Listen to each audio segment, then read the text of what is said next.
Hello दोस्तों, नमस्कार दोस्तों, स्वागत है आप सभी का ऑनलाइन अड्डा फॉर स्टडी यूट्यूब चैनल पर। इस वीडियो में हम बात करें एक बड़ी और लेटेस्ट अपडेट के बारे में जो कि संबंधित है सीएम योगी के बयान के बारे में। उत्तर प्रदेश के मुख्यमंत्री यानी कि सीएम योगी आदित्यनाथ के माध्यम से दिए गए बयान को लेकर इस वीडियो के माध्यम से कुछ बड़ी और लेटेस्ट अपडेट हम कवर करेंगे।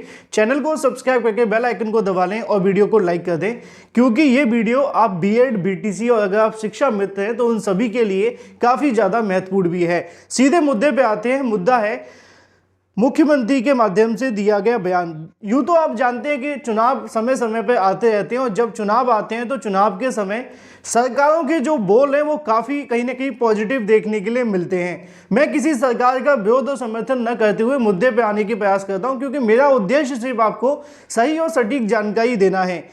अगर आप जानते हैं कि उत्तर प्रदेश के अंदर वर्तमान में लोकसभा चुनाव को लेकर तैयारियां जोरों से चल रही हैं, इसी बीच उत्तर प्रदेश में एक परीक्षा का आयोजन देखने के लिए मिलता है। उत्तर प्रदेश पुलिस कांस्टेबल भर्ती को लेकर 60,244 पदों पर भर्ती होती है। इसको लेकर पेपर लीक हो जाता है। पहले पुलिस विभाग के माध्यम से कहा जाता है कि परीक्षा को लेकर जो धांधली भ्रष्टाचार की खबरें चल रही हैं वो पूरे तरीके से भ्रामक हैं और अफवाह हैं, इन पर विश्वास न किया जाए। फिर अभ्यर्थियों को भी लगने लग जाता है कि कहीं ये जो जानकारी दी जा रही है कहीं वो फेक तो नहीं है, कहीं अभ्यर्थियों को गुमराह तो नहीं किया जा रहा। इन तमाम बातों को लेकर जब अभ्यर्थी परेशान हो जाते हैं तो इस मामले पर निश्चित तौर पर उनके मन में सवाल आ जाता है। बहुत सारे अभ्यर्थी कहते हैं पेपर लीक हुआ है, बहुत सारे अभ्यर्थी कहते हैं पेपर लीक नहीं हुआ। लेकिन जब अभ्यर्थी बड़ी संख्या में इको गार्डन में जाकर धरना प्रदर्शन करते हैं, सरकार की थोड़ी किरकिरी भी होती है, क्योंकि विपक्ष इस मामले को लेकर खड़ा हो गया। चाहे वो अगर बात की जाए अखिलेश यादव को लेकर या फिर इसके अलावा और भी तमाम जो विपक्ष के नेता हैं, उनके माध्यम से जब इसको मुद्दा बनाया गया तो निश्चित तौर पर सरकार पे एक प्रेशर बना और राजनीतिक प्रेशर और चुनाव के चलते सरकार ने इस बात को ध्यान में रखा कि इस समय अपनी छवि खराब करने से अच्छा है कि इस परीक्षा को रद्द कर दिया जाए। चूंकि इस भर्ती के अंदर 50 लाख से ज़्यादा अभ्यर्थियों ने आवेदन किया था। अब 50 लाख अभ्यर्थी आप सभी जानते हैं कि 18 से लेकर 25 या 26 साल के बीच के होंगे, क्योंकि एज लिमिट इतनी ही रखी गई थी।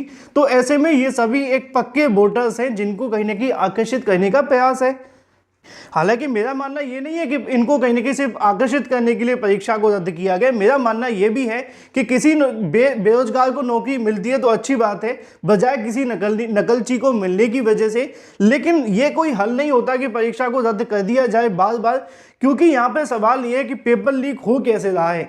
क्योंकि आरओ को लेकर भी सवाल खड़े हुए, यूपी पुलिस को लेकर भी हुए। अब भविष्य में जब भी परीक्षा होगी फिर सवाल खड़े हो जाएंगे। बीडीओ में हुआ, लेखपाल में हुआ, और ये लिस्ट बहुत लंबी है। अगर मैं पढ़ने बैठूं तो बहुत लंबी हो जाएगी। लेकिन अब बात कर लेते हैं सीएम योगी के बयान के बारे में। सीएम योगी का कहना है कि हमारी जो प्राथमिकता है वो छात्रों को नौकरी देना है, छात्रों के लिए हम कुछ भी कर सकते हैं, ऐसा कहना है सीएम योगी के बयान के माध्यम से।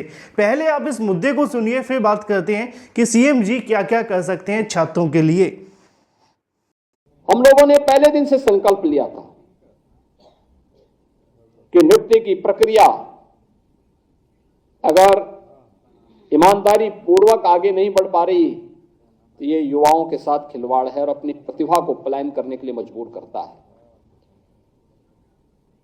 ये एक राष्ट्रीय पाप है अगर युवा के साथ अन्याय होता है तो। और जो भी पहले दिन से हम लोगों ने तय किया है कि युवाओं के जीवन और उनके भविष्य के साथ जो खिलवाड़ करेगा, हम लोग भी जीरो टॉलरेंस की नीति को अपना करके उन तत्वों से उतनी ही सख्ती और कठोरतम तरीके से निपटने का काम करेंगे जो हमारे युवाओं के भविष्य के साथ खिलवाड़ करने का दुस्साहस करेगा। और सरकार ने जो कार्रवाई प्रारंभ की है, प्रारंभ में भी की थी, अब फिर एक बार और कार्रवाई हम लोग करने जा रहे हैं ऐसे लोगों को खिलाफ। अब वे न घर के रहेंगे न घाट के रहेंगे, क्योंकि अब तो सरकार जब अपनी कार्रवाई कर रही है तो बहुत बड़ी कार्रवाई हम लोग ऐसे तत्वों के खिलाफ करेंगे जो युवाओं के भविष्य के साथ खिलवाड़ करेंगे।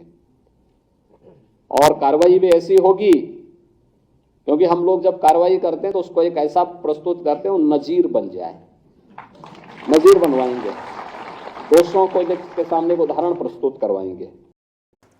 अब यहां से जब आप इस बयान को सुनने के बाद आगे वीडियो को देखें तो इस बात का ध्यान रखें कि सीएम योगी के माध्यम से अपने बयान में स्पष्ट शब्दों में जानकारी दी गई है कि हम छात्रों के सपोर्ट में हैं और छात्रों के लिए पूरे तरीके से तैयार हैं। और किसी भी नकलची को नौकरी देने के बजाय उनका मोटिव कहीं ना कहीं उनको नौकरी देना है जो योग्य हैं, जो युवा हैं और जो मेहनत कर रहे हैं। लेकिन सवाल मेरा कहीं ना कहीं सीएम योगी जी से इतना सा भी है कि पिछले 6 साल से नई प्राइमरी शिक्षक भर्ती को लेकर कोई विज्ञापन जारी नहीं किया गया। क्या बीएड बीटीसी योग्य नहीं है?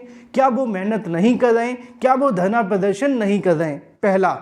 दूसरा सबसे बड़ा सवाल देखने के लिए मिलता है बीएड को लेकर। चलो बीएड को प्राइमरी से बाहर कर दिया गया, तो वो भी कहीं ना कहीं उत्तर प्रदेश में नई जूनियर शिक्षक भर्ती की मांग कर रहे हैं कि हमें प्राथमिक में योग्य नहीं माना गया, तो जिसमें हम योग्य हैं कम से कम उसमें ही दे दो, क्योंकि जिसमें आप योग्य नहीं हो उसमें जाने से अच्छा है जिसमें आप एलिजिबल हैं उसमें चले जाएं। अब 41,000 जूनियर शिक्षक भर्ती की बात इसलिए की जाती है क्योंकि वहां पे 100% पदों को प्रमोशन से भर दिया जाता है। अभ्यर्थी इसको लेकर कोर्ट तो गए हैं, लेकिन अगर सरकार चाहे तो एक दिन में इस मामले को क्लियर कर दे और अपनी ओर से नोटिफिकेशन जारी करते हुए ये कह दे कि भाई 50% पदों पर प्रमोशन होगा और 50% पदों को हम कैसे भरेंगे? 50% पदों को भरेंगे हम आप सभी के लिए शिक्षक भर्ती के माध्यम से। हालांकि इससे ज़्यादा की अभ्यर्थी मांग करें, लेकिन कुछ तो करें, कुछ ना होने से अच्छा कुछ तो होना चाहिए, सवाल ये है। इसी तरीके से अगर बात कर ली जाए यूपी टीजीटी पीजीटी को लेकर 4,000 पदों पर भर्ती आती है, 25,000 पद खाली हैं।